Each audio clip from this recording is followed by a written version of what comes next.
জয় হিন্দ বন্ধুরা, সবাই কেমন আছো? আশা করি তোমরা সবাই খুব ভালো আছো। তোমরা দেখছো তোমাদের প্রিয় ইউটিউব চ্যানেল বিয়ন্ড লার্নিং।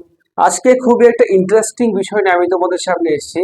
যে যে টপিকটা ম্যাক্সিমাম থেকে ম্যাক্সিমাম স্টুডেন্টের ভীষণ কনফিউশন হয়, আর সবাই মুখস্থ করে, সবাই পড়ে, কিন্তু একটাই সমস্যা, পরীক্ষা আসলে কেমন যেন মাথার মধ্যে বিভ্রান্তি তৈরি হয়।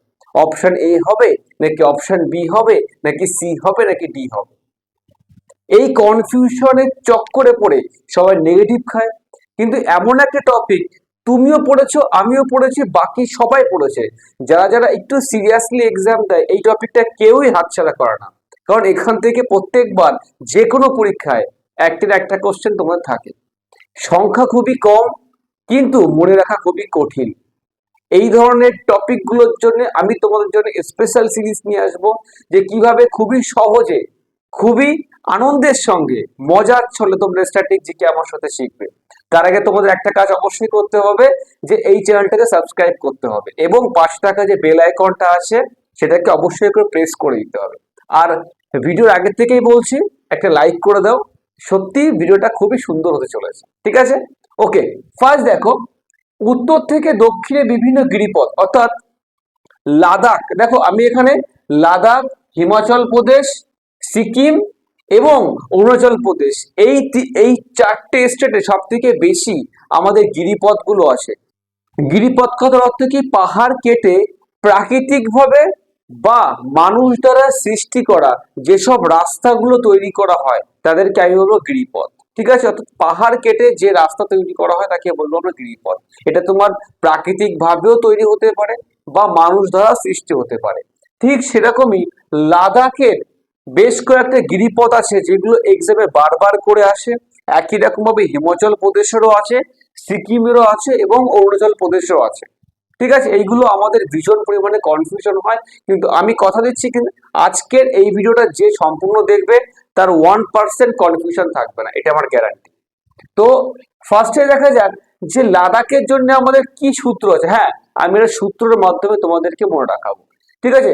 কাল জানা পড়েগা দেশ সে, কাল জানা পড়েগা দেশ সে, এটা এই এই সূত্রের মাধ্যমে কিভাবে আমরা লাদাখের যেসব গিরিপথ গুলো আছে সেগুলোকে মনে রাখবো খুবই সহজে। এইগুলোর নাম আসে, আচ্ছা এইগুলো কিভাবে এক্সামে আসে, এইগুলো কোন স্টেটে অবস্থিত সেটা আসে, এবং যেটা লাদাখের ক্ষেত্রে ভেরি ইম্পর্টেন্ট, যে তোমাদের উত্তর থেকে দক্ষিণ দিকে সাজাতে বলে। অর্থাৎ একদম উপরে কোনটা আছে, তার নিচে কোনটা আছে, তার নিচে কোনটা আছে। এটা কিন্তু নতুন একটা ট্রেন্ড চলছে এমসিকিউ এক্সামে। ঠিক আছে? তো উত্তর থেকে দক্ষিণে করলেও তোমাদের একই সূত্র, এবং যদি বলা হয় যে কোন গিরিপথে লাদাখে অবস্থিত, তাও তোমাদের একই সূত্র। সূত্রটা কি? কাল জানা পারেগা দেশ সে। এখানে কতে আছে কি কারাকোরাম রেঞ্জ। ঠিক আছে? কতে আছে কি কারাকোরাম রেঞ্জ। জ জানা পড়েগা, জ জতে আছে কি জাস্কার রেঞ্জ। দেশ সে, দ দতে হচ্ছে কি ধোলাভিরা, সরি ধোলাধর। ঠিক আছে? দতে কি আছে? ধোলাধর। আর স দেশ, দেশের সতে আছে কি শিবালিক। কত ইজি হয়ে গেল দেখো এটা। আমার সঙ্গে সঙ্গে আর একবার বলো, সূত্রটা কি হবে? কাল জানা পারেগা দেশ সে। একদম এই ভিডিওতেই তোমাদের সম্পূর্ণ মুখস্থ হয়ে যাবে, কিন্তু একটু ধৈর্য ধরে তোমরা প্রথম থেকে শেষ পর্যন্ত দেখো ভিডিওটা। ফার্স্ট হচ্ছে ক, কতে হচ্ছে কারাকোরাম রেঞ্জ, এটা সব থেকে উত্তরে অবস্থিত। তার নিচে কি অবস্থিত? জ পর হচ্ছে জাস্কার রেঞ্জ, দতে হচ্ছে কি ধোলাধর রেঞ্জ, এবং সতে হচ্ছে শিবালিক রেঞ্জ। এগুলো উত্তর থেকে দক্ষিণে তোমাকে যদি সাজাতে বলে তবু এই সূত্র। এবং এই চারটি কোথায় অবস্থিত? লাদাখে অবস্থিত। লাদাখ হচ্ছে আগে কিন্তু আমাদের জম্মু কাশ্মীরের সঙ্গে একত্রে ছিল। 2019 সালের 31শে অক্টোবর লাদাখ জম্মু কাশ্মীর থেকে আলাদা হয়ে যায় এবং নিজস্ব, এবং এটি নিজেই একটি কেন্দ্রশাসিত অঞ্চলে পরিণত হয়। এবং বর্তমানে ভারতের সব থেকে বৃহত্তম কেন্দ্রশাসিত অঞ্চলের নাম কি? লাদাখ। লাদাখের রাজধানীর নাম কি? লে। লে থেকে একটা কোশ্চেন আসে যে লে কোন নদীর তীরে অবস্থিত। ভারতে অবস্থিত একমাত্র রাজধানী শহর যেটা লে, যেটা লাদাখের রাজধানী, সেটা কি সিন্ধু নদীর তীরে অবস্থিত। ঠিক আছে? হয়ে যাচ্ছে। নেক্সট দেখো হিমাচল প্রদেশ। ঠিক আছে? আমাকে তোমরা আজকে কমেন্ট সেকশনে লিখবে যে হিমাচল প্রদেশের কয়টি রাজধানী আছে এবং সেগুলো কি কি। ঠিক আছে, এবার দেখো হিমাচল প্রদেশে যেসব গিরিপথগুলো আছে সেগুলোর সূত্র অবশ্যই খুবই ইজি, একদম মন দিয়ে দেখো। রোহিত বাহার শিপ লেনে গিয়া। শিপ কথার অর্থ কি? আমাদের জেনে কোনো কাজ নেই, আমরা যা সূত্র মনে রাখবো, আমাদের এক্সামে যাতে সঠিক করে আসতে পারি, আমরা বিভ্রান্ত না হই। আমরা 1 নাম্বার এখান থেকে শিওর করতে চাই। আর আমি আশ্বস্ত করছি এই কটা সূত্র তুমি ঠিকঠাক করে মুখস্থ করে যাও, যে কোনো পরীক্ষায় তুমি 1 নাম্বার তুমি তোমার পকেটে তুমি রাখতে পারবে। ঠিক আছে, তো এইটুকু তোমার তো কষ্ট করতেই হবে না। তো রোহিত জানা, রোহিত বাহার শিপ লেনে গেয়া। রয় ওকার, রোতে আছে কি রোটাং পাস। বাহারের ব হচ্ছে বরাহ পাস। ঠিক আছে, আর শিব, শিব হচ্ছে শিবালিক পাস। দেখো কত ইজি হয়ে যাচ্ছে আমাদের। রোহিত বাহার শিপ লেনে গিয়া, এখান থেকে আমি 3টে গিরিপথের নাম মনে রাখবো। রতে হচ্ছে কি রোটাং পাস, বাতে হচ্ছে বরাহ পাস এবং শিবতে হচ্ছে শিবালিক পাস। কত ইজি হয়ে যাচ্ছে। এই 3টে কোথায় অবস্থিত? হিমাচল প্রদেশ। আর আমি তোমাদেরকে কি বলেছি যে হিমাচল প্রদেশের রাজধানীর নাম কি, সেটা অবশ্যই করে আমাকে আজকে তোমরা কমেন্ট সেকশনে লিখে দেখাবে। ঠিক আছে, নেক্সট দেখো সিকিম।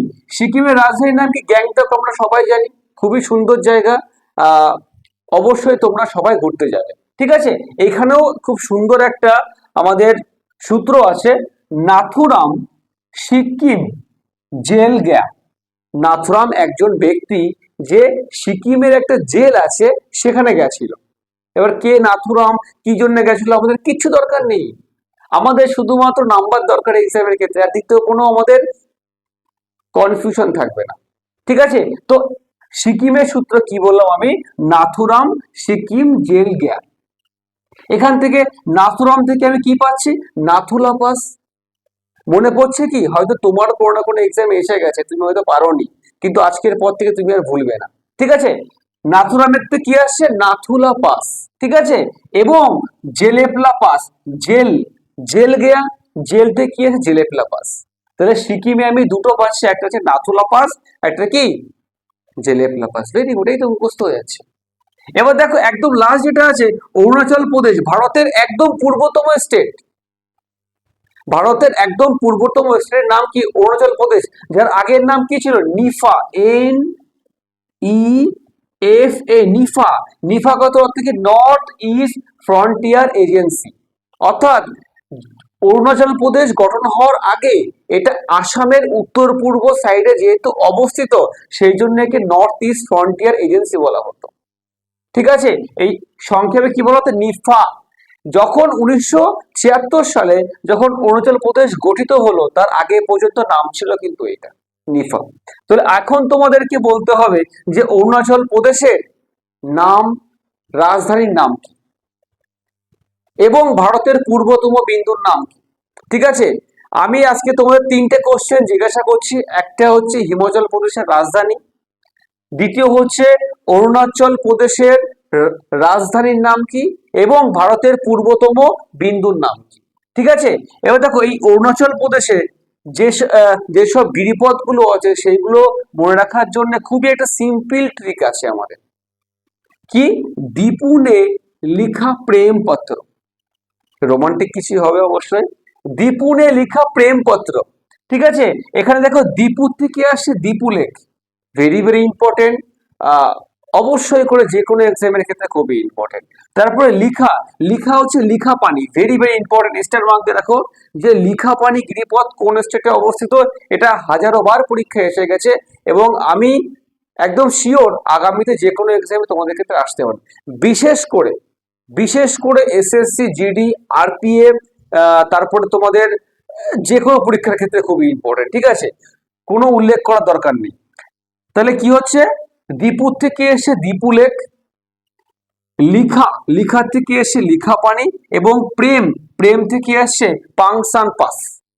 তাহলে আমরা অরুণাচল প্রদেশ থেকে কিন্তু আমরা 3টে পাচ্ছি, একটা হচ্ছে দীপুলেখ, লিখা পানি এবং পাংসান পাস। এই যাচ্ছে আমাদের সমস্ত গিরিপথ। এইখান যদি কোশ্চেন আসে, অবশ্যই আসবে, তো তাহলে কিন্তু সব তোমাদের এখান থেকেই আসবে। আর আশা করছি আজকের পর থেকে তোমাদের আর কোনো কনফিউশন হবে না। তোমাদের কাছে একটাই রিকোয়েস্ট, অবশ্যই করে তোমরা এগুলো সুন্দর করে নোট ডাউন করে রাখবে, ঠিক আছে? আর যদি ভিডিওটা ভালো লাগে একটা লাইক করে দিও, এবং এই ধরনের ভিডিও তোমরা যদি আরো পেতে চাও তাহলে অবশ্যই করে এই চ্যানেলটাকে সাবস্ক্রাইব করবে এবং পাশে থাকা বেল আইকনটিকে অবশ্যই করে বাজিয়ে দেবে। ওকে বন্ধুরা, আবার দেখা হচ্ছে নেক্সট কোনো ভিডিওতে। আপাতত জয় হিন্দ, জয় ভারত।